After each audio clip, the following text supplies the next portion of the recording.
And from which vineyard does it come from? The Nahesteiner Riesling is our estate Riesling, so I always call it kind of the bouquet of the different, all the different soils we have from all the different vineyards we have. So as I said, one of the vineyards is the Dorsheim vineyard, where we have lots of gravel in loamy soil. So then we also have some red soil. We also have some slate in there. So it's really a quite big variety of different soils. And that's your estate wine. That means how would you maybe categorize it in terms of taste? Or what is your desire? What you look for maybe year by year? Okay, for estate wine, estate Riesling, I should say that's kind of our identity, our entry level is really important because it's kind of a benchmark for your estate. And actually, I'm looking for a balance of and harmony of all the different components. I want to have some minerality, I want to have some juiciness, I want to have some earthiness, and all of that coming together and giving pleasure to not only drink one sip or one glass, but have a bit more of it. That's what it gives, and it has a really long life. And also the acidity is not like very sharp and linear, but also very broad, very mouthful wine. And also, well, when I smelled it, the first smell was actually this daffodil, really this white kind of flowery aroma really came through, but also this minerality, this white, the sensation of what we call minerality. So it's sulfur compounds, but it really has it. So it really has a ripe phenolic texture and really broad texture, and not all linear. But what would you eat with it? What is your entry? Maybe do you have a local traditional food? No, not really. Unfortunately, we since my husband is French, we always have this kind of mixed cuisine between the influences of France and Germany, and also from our influence from all of our travels. So we would drink this one mainly with starters, any kind of starters, any kind of salads, any kind of fish, seafood is really nice also. Because it has some inorganic element to it, I would say. Like this kind of saltiness, but not this. Just to keep it fresh. The saltiness gives a really tasty edge to it. So the sprinkling. Exactly. You can almost bite it like you eat a salty food, but it's aromatic. Not very nice. And you also have a very precious Gigi vineyards, right? Can you maybe just tell a little bit about that and how they are characterized? About the different GGs we make? Yeah, of course. So Goldloch and... Pittermännchen and Burg. Actually, that's very unique also in this part of Nahe, that we actually have one slope with three Grand Cru vineyards, VDP, Lage, right next to each other. So you have Pittermännchen, it's steep south-facing slope with weathered growth state. Then you have Goldloch right next to it with lots of gravel, riverbed gravel on top of this conglomerate from Permian times. And then you have Burg with lots of quartz on top of the conglomerate from Permian times. So we really have this advantage to have this one slope where we have all those different soil types. But since it's so close from one end to the other, not even 1 kilometer in total, you have really comparable microclimate. And that's what makes it so exciting, because very often you compare one vineyard here and another vineyard in Rheingau, or maybe in Bad Kreuznach, or maybe in Niederhausen, which is completely different, you know, because you have so many other components which change with the different location. And here we have the different soil types, but the same microclimate basically. And maybe just in general terms, how do these wines differ in terms of taste and maybe also in the winemaking? In terms of the GGs? Yeah. The winemaking is basically the same or very, very similar. So it's always hand picking, selective hand picking in several passes we do in those vineyards, just to pick the most beautiful, most ripe and most expressive grapes we can. Then we crush the grapes. We don't destem, we only crush them, open up the skins a little bit in order to be able to extract a bit more of the flavors, a bit more of the typical minerals from that specific site. We do a short kind of maceration. Short means up to 6 hours maximum. That's something I've changed in the past years. 10 years ago, I sometimes did macerations in Riesling for 12 or 24 hours, but that's too much for me now with the conditions we're having.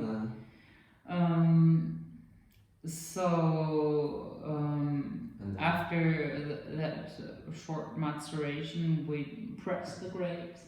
We have a slight sedimentation process after pressing in stainless steel tanks, and then the next day we wrap those juices to the Stückfass, to the traditional oak barrels from local oak. Yeah, and that's also I think really interesting because German oak is maybe not the most well known in the world. Yes, that's true. But I mean, we were together in the cellar before, and you saw the Stückfass, the traditional German barrels, are quite different to the French barrels, for example. They're oval, they're much thicker, the staves are much thicker, and so the milieu inside is much more reductive. In order to make them a bit more neutral, because in my Riesling I don't want to have any influence of oaky flavors or tastes. I really am aiming for the oak barrels, because in my opinion it gives a different dimension to the wine, because the wine is not completely enclosed in stainless steel, but it's able to breathe, it's able to kind of have a slight exchange with the surroundings. Yeah. And also not just fruit bomb maybe. Exactly. No, the wines take a bit longer to develop if they are fermented. True, but then maybe also age more interestingly. Yes, in my opinion, it's great for aging. Yeah. Then, speaking of differences in vinification in our three GGs, it's Burg GG, which we give an extra year in our cellar. So we leave it longer on the fermenting lees in the oak barrel, and then also at a certain point, which I determine by taste, I rack it to the stainless steel tank, and it takes some lees, but often not all the really big lees which are on the bottom of the barrel. In order to give this wine a bit more aging in the cellar. Burg is the quartz vineyard, and for me it always needs the most time to develop and to show all its beauty. And that's why since 2016 I've been aging Burg a year longer on the lees and so. And you just leave it on the lees, or you also stir it, or? No, I don't stir it.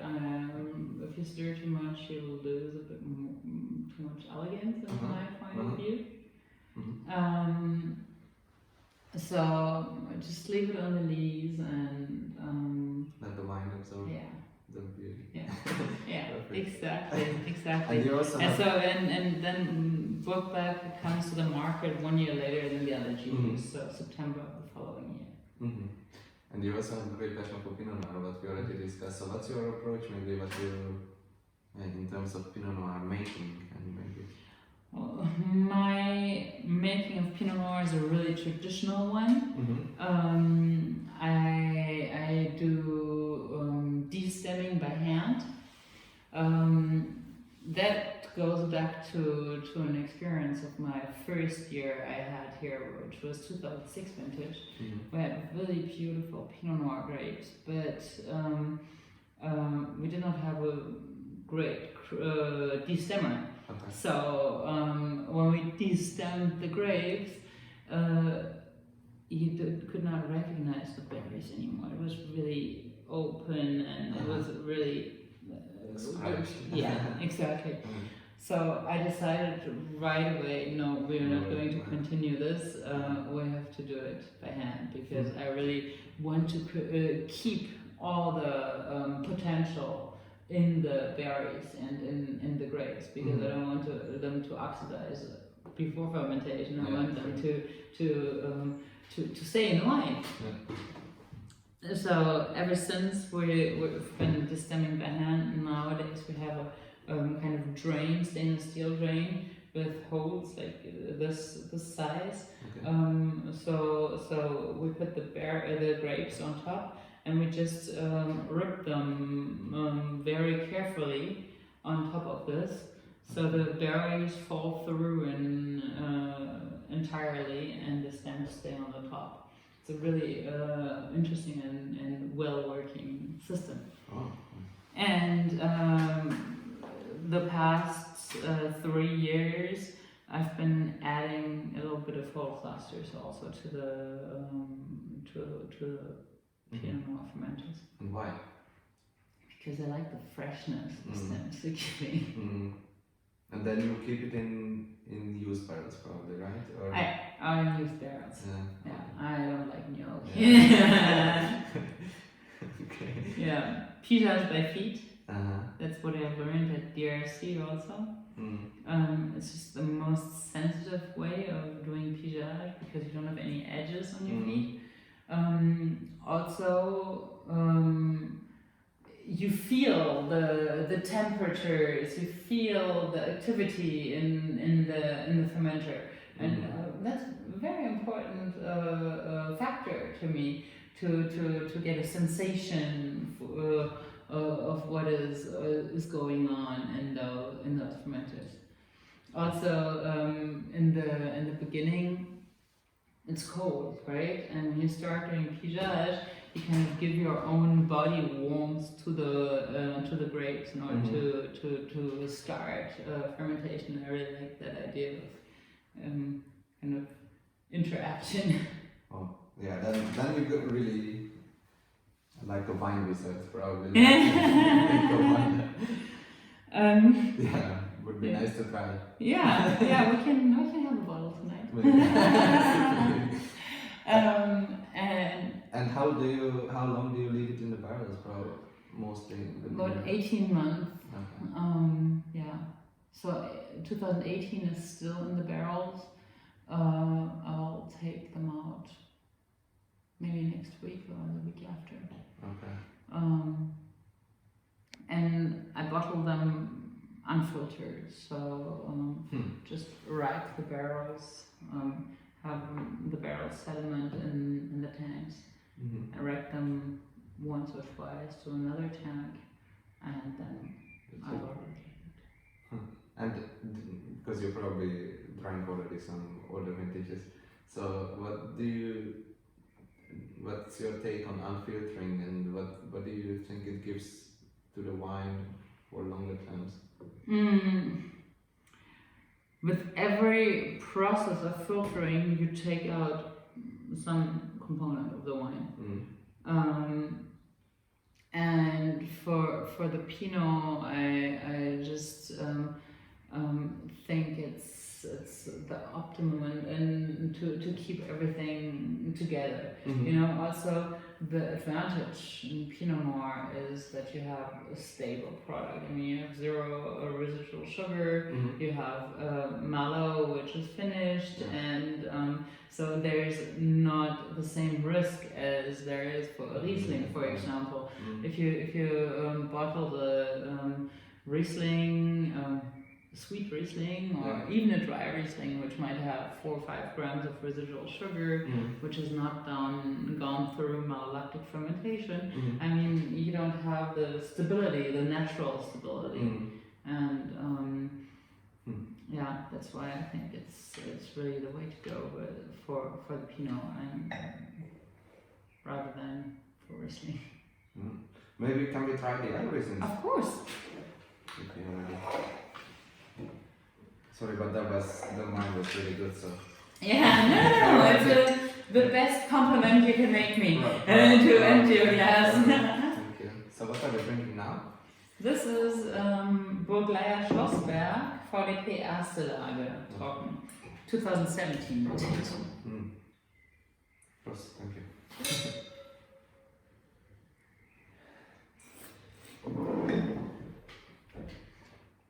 So you have a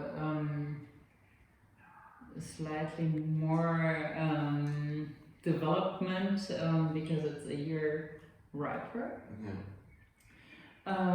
Also, Burg Schlossberg is the neighboring vineyard to Grand Cru Petermännchen. So we also have weathered slate, but here it's weathered red slate. And it's really, really old, so sometimes it's not even red anymore. It's turning kind of beige, brown beige color because of all the weathering processes and all the oxidative processes. It's getting more clear. Oh, you know what? I just forgot. This wine's supposed to go in between. This is the Burglein Riesling Ortswein. We can have it afterwards. Yeah. But it's really fun. It's the corners in my mouth. It's really sticks. The other one was not linear, but it was a bit what you said, a bit more not so pronounced maybe, and not so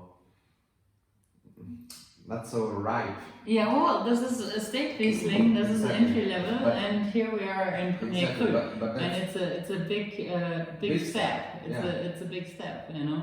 Exactly. And really, it almost has a kind of booking, really developing flavors. So it's really getting into the riper side.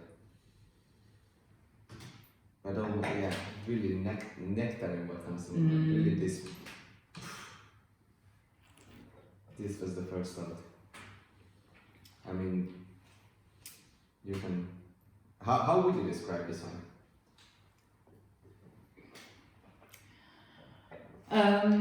Or maybe the difference. The difference is huge. You have here, first of all, this comes only from the oldest parcels in Schlossberg. This only comes from one terroir and not from different terroirs. This is fermented in Stückfass, whereas the Nahesteiner Riesling is fermented mainly in stainless steel, but in addition some Stückfass as well. And for the Schlossberg, in terms of taste, I would say this is much more round, supple, and settled also. This is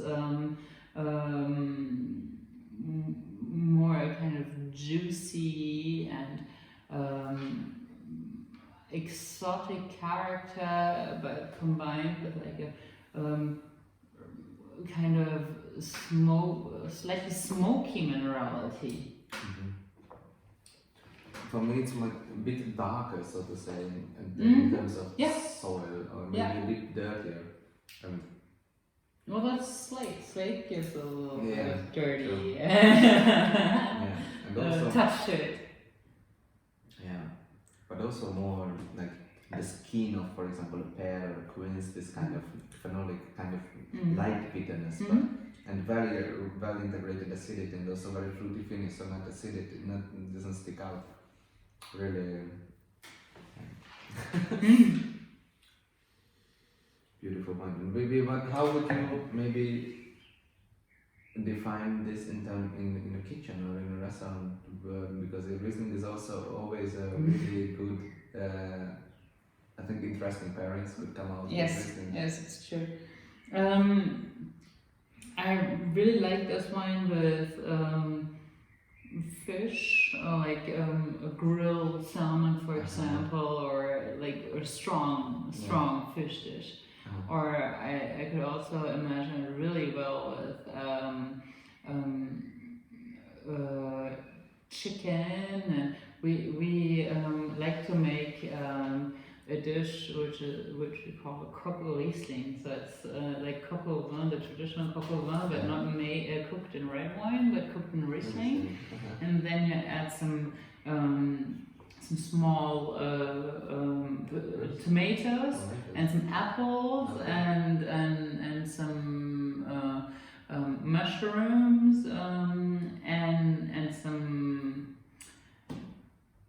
Speck. What's Speck? Bacon, exactly. And that's just a really amazing dish with Riesling of this flavor and style. Yeah. True. Also, especially with a few years of aging. Yeah, but it's you know how it changes in my mouth where I feel it. It also sometimes at the top and and really it's dancing. It enjoys being in